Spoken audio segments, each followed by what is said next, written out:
जय हिंद. मी कुणाल सुतावणे. डोंबिवली ब्राह्मण उद्योजकच्या या सोशल मीडियाच्या टीम मार्फत हा घेतला जाणारा उपक्रम जो आहे की मेंबर्स लोकांना जास्तीत जास्त लोकांपर्यंत पोहोचवावं या फेसबुकच्या माध्यमातून, त्यासाठी आज मला आमंत्रित केलं. त्यासाठी धन्यवाद डोंबिवली ब्राह्मण उद्योजकचे. आणि माझ्यासोबत राहुल जोगळेकर, ते सुद्धा एक डिग्यूचे मेंबर आहेत. तर राहुलजी, तू पण याच्यामध्येच आहेस, टुरिझम क्षेत्रामध्येच आहेस, तर बेसिकली आधी तू तुझ्याबद्दलची माहिती दे की जेणेकरून सगळ्या प्रेक्षकांना आपल्याला. माझी स्वतःची कंपनी आहे व्हीव्ही सू डेहरा व्हॉयेज विंग्स एक्सपर्ट्स या नावाने गेली 26 वर्षापासून हा ब्रँड डोंबिवलीमध्ये कॅरी करतोय. आणि बेसिकली या टुरिझम क्षेत्रात याचं कारण म्हणजे की कॅम्पिंग टुरिझम, म्हणजे rock climbing, rappelling, river crossing या सगळ्या ऍक्टिव्हिटीज 55 ते 55 साठी मी आयोजित करत असतो एप्रिल, मे आणि जून मध्ये. आणि स्वतःचा सेटअप आहे मनाली आणि नैनितालला. ट्रेकिंग्स असतात, वेगवेगळे एक्सपिडिशन्स आपले होतात. याशिवाय टुरिझम सर्व्हिसेस सुद्धा आपण प्रोव्हाइड करतो. पासपोर्ट आहे, व्हिसा आहे. थीम बेस्ड टूर्स माझ्या विशेष असतात, म्हणजे एक दिवस सैनिकांसाठी म्हणून बॉर्डर व्हिजिट्सला आपण घेऊन जातो. यासोबतच आपण ईशान्य भारतातल्या सहली करतो, जेणेकरून तिथले ट्रायबल्स जे आहेत त्यांच्याशी इंटरॅक्शन व्हावं यासाठी ईशान्य भारतातल्या टूर्स आपण करत असतो. येस. आणि थीम बेस्ड टूर्स जसं मगाशी म्हटलं तसं अजून एक सेगमेंट असं असतो की MICE tours, meetings, incentive, exhibitions and conferences. तर त्या माईस मध्ये team building programs, college going students, school students किंवा कॉर्पोरेट लेवलला आपण वेगळ्या प्रकारचे टूर्स आयोजित करत असतो आणि त्यांच्यासाठी गेम्स आयोजित करत असतो. अशा प्रकारचा हा आमचा एक थोडासा व्यवसाय वेगवेगळ्या क्षेत्रामध्ये आम्ही विस्तारलेलो आहोत. मस्त, खूप छान माहिती दिली कुणालने त्याच्या व्यवसायाबद्दलची. मी माझ्याबद्दल थोडं सांगू इच्छितो. माझं नाव राहुल जोगळेकर आणि डोंबिवलीमध्ये गेली 23 वर्ष पार्थ ट्रॅव्हल्स या पर्यटन कंपनीतर्फे वेगवेगळ्या ठिकाणी भारतभर, भारताच्या बाहेर आपण ग्रुप सहली, ग्रुप टूर्स आणि पॅकेज टूर्स ह्या आयोजित करत असतो. आणि त्याच्यामध्ये एक महत्त्वाचं असं होतं की हळूहळू, कारण पर्यटन क्षेत्र हे सुरुवातीला काही मी त्यामध्ये काही शिक्षण घेतलेलं नव्हतं किंवा काय, ही आवड हळूहळू डेव्हलप होत गेली आणि मी 2002 पासून या क्षेत्रामध्ये आलो. आणि सुरुवातीच्या काळामध्ये हॉटेल रिझर्वेशन्स किंवा महाराष्ट्र टुरिझमचे आम्ही ऑथराइज एजंट होतो. त्यामुळे भारतामधल्यापेक्षा महाराष्ट्रातली जी पर्यटन स्थळं होती त्या ठिकाणी जास्तीत जास्त लोकांनी जावं. आज बाहेर इतर राज्यांमध्ये बघितलं, केरळ, राजस्थान जशा ठिकाणी लोक जातात तशी महाराष्ट्रात फिरायला जाणारी लोक कमी होती. म्हणून आम्ही पहिल्या महाराष्ट्रापासून सुरुवात केली. त्याच्यामध्ये आम्ही छोटे छोटे टूर्सची सुरुवात झाली. त्याच्यामध्ये रायगड, लोणार यासारखी स्थळं जी होती ती आम्ही पहिल्यांदा घेतली. त्यानंतर हळूहळू सगळ्या मोठ्या ज्या सहली आहेत, अंदमान असेल, नंतर काश्मीर पासूनचं जे सेक्टर आहे किंवा लेह लडाख असेल, राजस्थान असेल, अशा आम्ही सहली करत गेलो.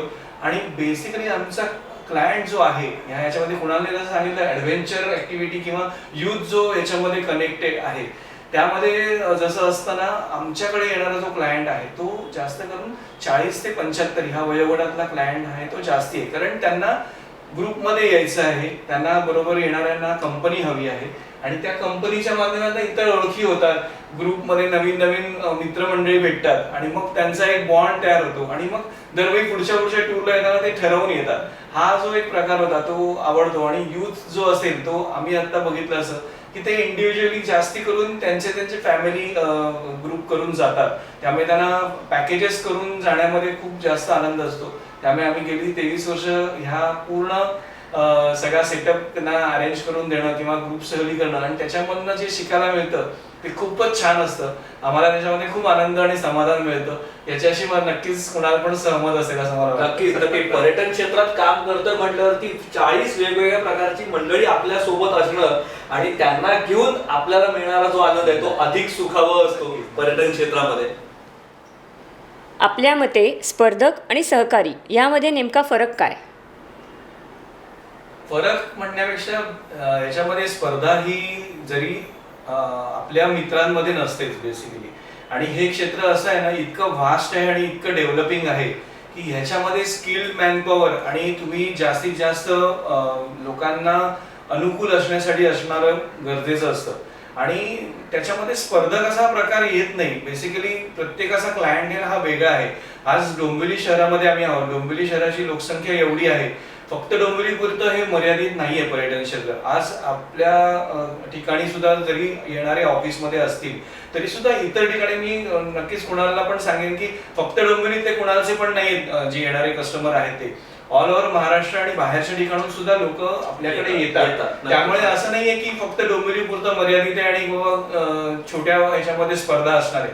त्यामुळे इतकं मोठं क्षेत्र आहे आणि आज लोकांना नक्कीच वेगवेगळ्या ठिकाणी वेगवेगळ्या कंपन्या टूर कंपन्यांमधनं जायचं असतं.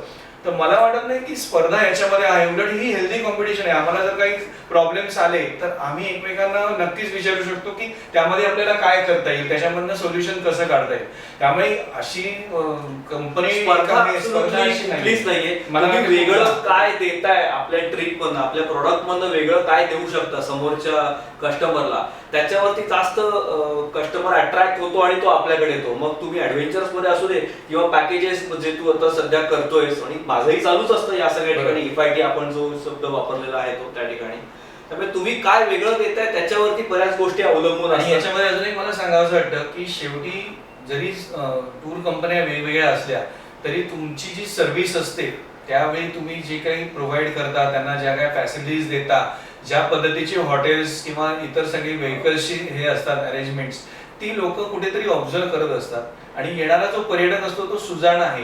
त्यामुळे त्यांना माहिती असतं की या ठिकाणी येणारे जे आपल्याला ज्या सोयी सुविधा मिळणार आहेत त्या नक्कीच आवडतायत की नाही. आणि तुम्ही हा एक लक्षात घेतलं पाहिजे की प्रत्येकाकडे आपला क्लायंट जो आहे तो रिपीट होतोय की नाही.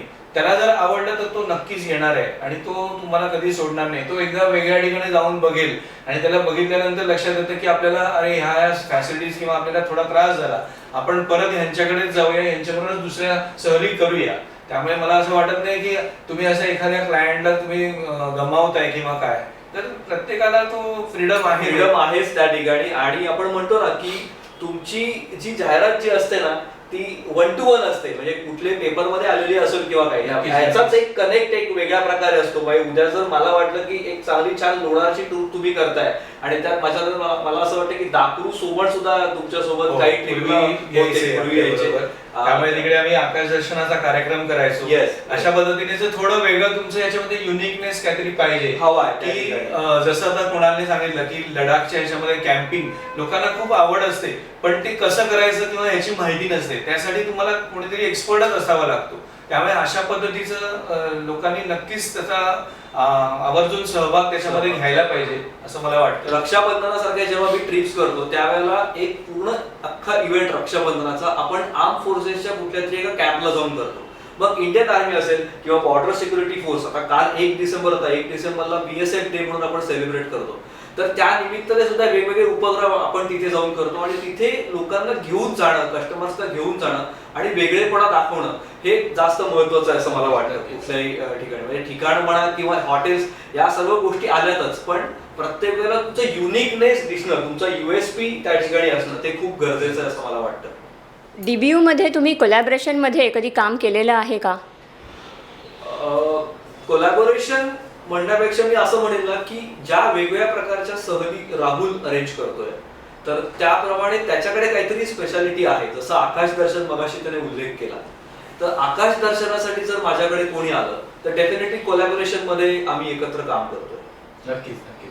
ह्याच्यामध्ये असं आहे की जरी एकच प्लॅटफॉर्म असला तरी सुद्धा जशा ट्रॅव्हल असोसिएशन मध्ये आमचे एकमेकांचे सहकारी असतात, सगळेजण पर्यटन क्षेत्रात असतात, तरी सुद्धा एकमेकांना मदत करायला काही ना काहीतरी कारणाने लागतेच. तशी आता माझ्याकडे जर समजा कॅम्पिंग रिलेटेड कोणाची मुलांची जर एन्क्वायरी आली किंवा अशा पद्धतीने, तर मी नक्कीच सांगेन की मी हे करत नाही, त्याच्याऐवजी मी रेफरन्स देईन आणि कुणाला सांगेन की त्याच्यामध्ये कुणाला त्याच्यामध्ये एक्सपर्ट आहे तर तो नक्कीच करू शकतो. त्यामुळे मला असं वाटत नाही स्पर्धा किंवा एका प्लॅटफॉर्म मध्ये आम्ही एकाच ग्रुपमध्ये बिझनेस ग्रुपमध्ये आहोत तर त्याच्यामध्ये स्पर्धा असेल. उलट ते एकमेकांना पूरक आहे असं मला वाटतं. नक्कीच की ज्याच्यामुळे एकमेकांना फायदा होऊ शकतो की अजून वेगळ्या ठिकाणी जो आपला क्लायंट आहे तो कुठेतरी जाऊन सर्च करणार आणि नवीन कोणाकडे तरी अप्रोच करणार, त्याच्यापेक्षा हा आपल्याच व्यवसाय एकमेकांमध्ये राहिला तर त्याचा फायदा हा प्रत्येकालाच होऊ शकतो. इथे मला असं म्हणावंसं वाटतं की एक विश्वास असतो कस्टमरचा आपल्याकडे की राहुल जोगळेकरने कुणालचा रेफरन्स दिला म्हटल्यावरती की तेवढा जो विश्वास तू माझ्यावरती दाखवलेला आहे तेवढाच विश्वास त्या कस्टमरने इनडायरेक्टली माझ्यावरती तो दाखवलेला आहे. सेम ॲज कदाचित तुझ्या बाबतीतही असंच घडेल असं मला वाटतं. त्यामुळे खूप हा एक सगळ्यांच्या दृष्टीने फायद्याचा हा भाग आहे की एकमेकांना रेफरन्स देणं आणि त्याच्यामधनं जास्तीत जास्त आपल्या व्यवसायाची वृद्धी करणं ही फार गरजेची आहे. कारण तुम्ही जर ग्रोथ नाही केली तर त्याच्यामध्ये तुम्हाला पण पुढे जाण्यासाठी काहीतरी मोटिवेशन मिळणार नाही. आणि हा फायदा सगळ्यांनी डीबीयूच्या प्लॅटफॉर्मवर इतर सुद्धा आपले जे सभासद त्यांनी घेतला पाहिजे. आणि असे बरेच मंडळी आपल्याकडे आहेत वेगवेगळ्या कॅटेगरीमध्ये, म्हणजे जरी 2 कॅटेगरीज वेगळ्या एकत्र जरी आल्या ना तरी सुद्धा छान कनेक्ट अँड कोलॅबोरेशन सारखे उपक्रम होऊ शकतात असं वाटतं. पुढील 6 महिन्यांमध्ये या ग्रुपबरोबर तुम्ही काय अचीव्ह करू इच्छिता? नक्कीच खूप चांगला प्रश्न आहे. डोंबिवली ब्राह्मण उद्योजक हा आत्ता 100 पेड मेंबर्सचा ग्रुप आहे आणि फेसबुकला अजून खूप जास्त मेंबर्स आहेत त्याच्यामध्ये. मला असं वाटतं की ह्याच्यामध्ये पुढच्या 6 महिन्यामध्ये आम्ही जे बघतोय तर आत्ता ऑलरेडी आम्ही कितीतरी रेफरन्स आम्हाला डीबीयू जे मेंबर्स आहेत, ब्राह्मण उद्योजकचे जे मेंबर्स आहेत त्यांच्याकडनं सुद्धा आम्हाला ट्रॅव्हल रिलेटेड प्रत्येकाला आज वर्षातनं 2 वेळा तरी कुठे ना कुठे जायचं असतं. त्यामुळे त्यांच्याकडनं तर एन्क्वायरी येतातच, पण त्यांच्या रेफरन्समधनं सुद्धा काही जणांच्या एन्क्वायरी येतात आणि त्या आम्ही कम्प्लीट केलेल्या आहेत. त्यामुळे मला सांगायला अतिशय आनंद वाटतोय की हा जेवढा जास्तीत जास्त अवेअरनेस स्प्रेड होईल आणि पर्यटकांना कुठेतरी जायचं असेल तर डीबीयू मेंबर्सच आमचे प्रमोशन आमचं ब्रँड अँबॅसेडर आहे. त्यामुळे कसं आहे की हा इतका मोठा आम्हाला प्लॅटफॉर्म मिळाला आहे की आता 100 जणांमुळे की त्या पद्धतीने अजून एक्झिबिशन प्रदर्शनांमधनं सुद्धा पार्टिसिपेट केल्यानंतर आम्ही अजून कितीतरी लोकांपर्यंत पोहोचतो. आणि तो जो महत्वाचा आम्हाला पार्ट सांगायचा आहे की ज्याच्यामधनं आम्ही वेगवेगळ्या जास्तीत जास्त लोकांपर्यंत पोहोचल्यामुळे आमचा बिझनेस हा नक्कीच फ्लरिश होणार आहे. त्यामुळे आम्हाला या पुढच्या 6 महिन्यामधनं डोंबिवलीच्या लोकांकडनं इतर लोकांकडनं सुद्धा खूप त्याचा फायदा होणार आहे. आणि हे डोंबिवली ब्राह्मण उद्योजकचे जे मेंबर्स आहेत ते आमचे ब्रँड अँबॅसेडर्स आहेत. त्याच्याकडनं जास्तीत जास्त आम्हाला रेफरन्स आणि इन्क्वायरीज हा जनरेट होतात. त्यामुळे ह्याचा फायदा आम्हाला खूप होतो. हे नक्कीच मला वाटतं कुणाल पण त्याच्याबद्दल त्याचं मत मांडेल. नाही, सहमत आहे. मी जे आता म्हणले ब्रँड अँबॅसेडरच आहे डोंबिवली ब्राह्मण उद्योजक. कारण एक खूप चांगल्या प्रकारची बॉन्डिंग आपल्याकडे काही प्रमाणात दिसून येत आहे. आणि जर एक नवीन मेंबर डोंबिवली ब्राह्मण उद्योजकचा माझ्याकडे किंवा तुझ्याकडे जरी आला ना तरी तो उद्या 40 जणांना किंवा 5 जणांना 10 जणांना सांगतोय की येस राहुलकडे जा किंवा कुणालकडे जा. जसं वेगवेगळ्या प्रकारच्या सहली तूही अरेंज करतो, मी अरेंज करतो, तर डेफिनेटली डोंबिवली ब्राह्मण उद्योजकचे सर्व मेंबर्स हे आमच्यासाठी ब्रँड अँबॅसेडर्स आहेत. एकाच कॅटेगरीतील नवीन मेंबर या ग्रुपमध्ये आला तर तुम्ही त्याला कोणता मेसेज द्याल? वेलकम आहे या डोंबिवली ब्राह्मण उद्योजकच्या समूहामध्ये. आमच्याच कॅटेगरी मधला एखादा जर आला कोणी तर, कारण त्याचं काहीतरी वेगळं स्पेशालायझेशन त्या टुरिझम फील्ड मध्ये असेल, त्यामुळे आम्हाला कदाचित त्याचा फायदा होईल. त्यामुळे डेफिनेटली आम्ही त्याचं स्वागत करू. नक्कीच. कारण काय आहे की आज ह्या क्षेत्रामध्ये पर्यटन क्षेत्र इतकं व्हास्ट आहे की त्याला 2 काय 4 जण 8 जण आले तरी सुद्धा असा फरक पडणार नाही. कारण आज ट्रॅव्हल असोसिएशन्स वेगवेगळ्या आहेत, त्याच्यामध्ये सुद्धा सगळे एकत्र काम करत असतात आणि प्रत्येकाचे आपला क्लायंट हा वेगवेगळा असतो. त्यामुळे असं काहीच नाहीये की आलं तर उलट एकमेकांना सपोर्ट मिळणार आहे. त्यामुळे उलट जेवढं जास्तीत जास्त जण एकत्र येतील, ही ट्रॅव्हल असोसिएशन नाही आहे याची आम्हाला पूर्ण कल्पना आहे, पण त्याच्यामध्ये सुद्धा ऑप्शन्स जे इतर जे आहेत आपल्याबरोबर ब्राह्मण उद्योजक जे आहेत त्यांना याचा फायदा नक्कीच होऊ शकेल. की जसं फूड रिलेटेड काही जण जे मॅन्युफॅक्चरिंग करणार आहे, ट्रेडिंग करणार आहे, तसं ह्या कॅटेगरीमध्ये सुद्धा अजून कोणी आलं तरी आम्हाला नक्कीच आनंद होईल. आम्ही त्याचं नक्कीच स्वागत करू. याच्या आपल्या कॅटेगरीमध्ये इतर व्यवसाय असताना डीबीयूमध्ये सामील होण्यामागचे कारण काय होते? डीबीयू मध्ये आल्यानंतर फूड इंडस्ट्री, फूड कॅटेगरीमध्ये बरेच जण आहेत. त्याचसोबत वेगवेगळे गिफ्ट आर्टिकल्स करणारे सुद्धा बरे आहेत. आम्हाला ट्रिपला आल्यानंतर आमच्याकडे कोणी तर त्यांना आम्हाला रिटर्न गिफ्ट सुद्धा द्यायला लागतं, किंवा टूर चालू असताना सुद्धा आपण खाऊ जो देतो ते फूड कॅटेगरी आम्हाला प्रोव्हाइड करते. सेम ॲज गिफ्ट आर्टिकल्ससाठी सुद्धा आम्हाला डीबीयूकडनं बराच सपोर्ट मिळाला आहे. त्यामुळे छान आहे डीबीयूचा ग्रुप जो आहे आणि जे काही बॉन्डिंग जे काही आत्ता चालू आहे.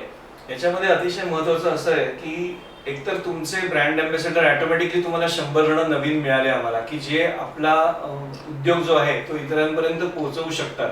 आणि हा एक महत्त्वाचा पॉईंट आहे याच्यामध्ये की गिफ्ट आर्टिकल्स असू देत, फूड आयटम्स असू देत, कारण आज पर्यटकांना काही ना काहीतरी आपण जे इतर ठिकाणाहून घेऊन देणार ते आपल्याच मेंबर्सकडनं जर घेतलं तर त्याचा बेनिफिट हा नक्कीच होतो.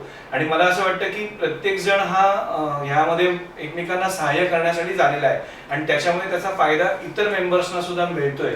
त्यामुळे ह्याचा नक्कीच आम्हाला उपयोग होतोय आणि खूप छान त्याच्यामधून आम्ही आता सपोर्ट खूप छान मिळतोय, कारण इतरच आपल्याकडचे सगळे ब्राह्मण व्यावसायिकांना आपण ब्राह्मण व्यवसाय देतोय. त्यामुळे ते एक छान कोलॅबोरेशनच मला असं वाटतं की ते झालेलं आहे दोन कॅटेगरीजला एकत्र आल्यामुळे. एका वाक्यात DBU म्हणजे तुमच्यासाठी काय? एकी वन फॅमिली. मी वन फॅमिली याचा अर्थ असा होता की आज DBU मध्ये आल्यामुळे एक 100 जे नवीन मेंबर्स मिळाले त्याच्यामध्ये कितीतरी जे चांगले आपले मित्रमैत्रिणी झालेले आहेत आणि त्याच्यामुळे एक बॉन्डिंग तयार झालंय. त्यामुळे नक्कीच त्याचा फायदा आम्हाला होतोय की जास्तीत जास्त लोकांपर्यंत पोहोचण्याचा हा एक मार्ग आहे. फक्त एक्झिबिशन्स आणि हे तेवढ्या पुरतं असतं, पण हे कंटिन्युअसली दर महिन्याला 2 मीटिंग्स, बाकी वर्कशॉप्स किंवा आमच्या आउटडोअर मीटिंग्स याच्यामुळे ना एक फॅमिली नक्की मी म्हणतोय याचा मला मिनिंग कळतंय की त्याचा फायदा नक्कीच आम्हाला होतोय आणि हे वर्षानुवर्ष आम्ही पुढे चालू ठेवणार आहोत आणि त्याच्यामधनं प्रत्येकाचा बिझनेस हा वाढीस लागणार आहे. हा मला नक्कीच ऍडव्हान्टेज वाटतोय. इतरही आपण ट्रिप्स आतापर्यंत ज्या कोलॅबोरेशन DBU सोबत ज्या केला त्याचाही फायदा आपण मेंबर्स लोकांना सुद्धा छान झाला आणि सोबतच तो एक ग्रोथ झालेली आहे आपली फॅमिली आपण जो म्हणतोय त्याप्रमाणे ती. त्यामुळे थँक्यू व्हेरी मच डोंबिवली ब्राह्मण उद्योजक सोशल मीडिया प्लॅटफॉर्मवरती आम्हाला दोघांनाही एकाच कॅटेगरीसाठी आमंत्रित केल्याबद्दल धन्यवाद. धन्यवाद. थँक्यू.